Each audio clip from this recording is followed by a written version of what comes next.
An Indonesia passenger plane crashing into the sea minutes after takeoff from Jakarta.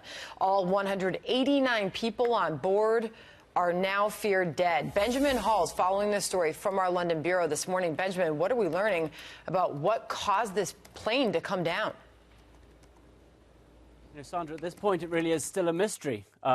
Weather conditions were almost perfect for flying. It was a relatively brand new plane. As you say, just minutes after takeoff, 13 minutes, in fact, is when the plane came down. It had reached an altitude of about 5,200 feet and suddenly just plummeted down into the ocean. One clue, perhaps, from the chief executive of Lion Air is that he said the plane had had an unspecified technical issue on a previous flight Sunday, but then he said that engineers had checked that out, that this had been resolved.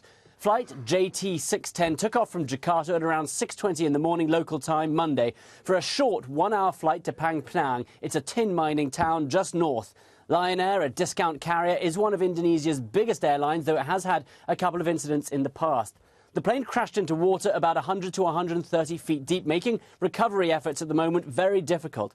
It has been reported that the pilot asked to turn back to base just 3 minutes after it took off, though it's unclear if he tried to do so or if indeed he managed to. So now we have about 300 people taking part in the search, soldiers, fishermen as well, but the deep water, they're making it very difficult, and they still haven't found the fuselage. You mentioned this was a Boeing aircraft. What more do we know about the plane, Benjamin?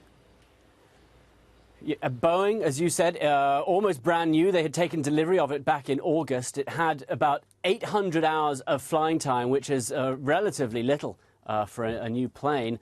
The pilot was from India. He had 6,000 hours of flying time himself. His co-pilot, 5,000 hours. It was a 737 MAX. That's the updated version of the 737. They haven't been out that long.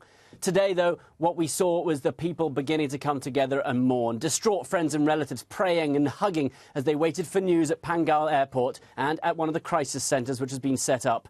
That Indonesian authorities there are now saying, go to the morgue, please try to identify remains. And we're also hearing that the weather conditions are worsening, so the sea is getting rougher, and as it enters nighttime in Indonesia, it's going to get a lot harder to find the fuselage or any remains. They do say they don't expect to find anyone survived.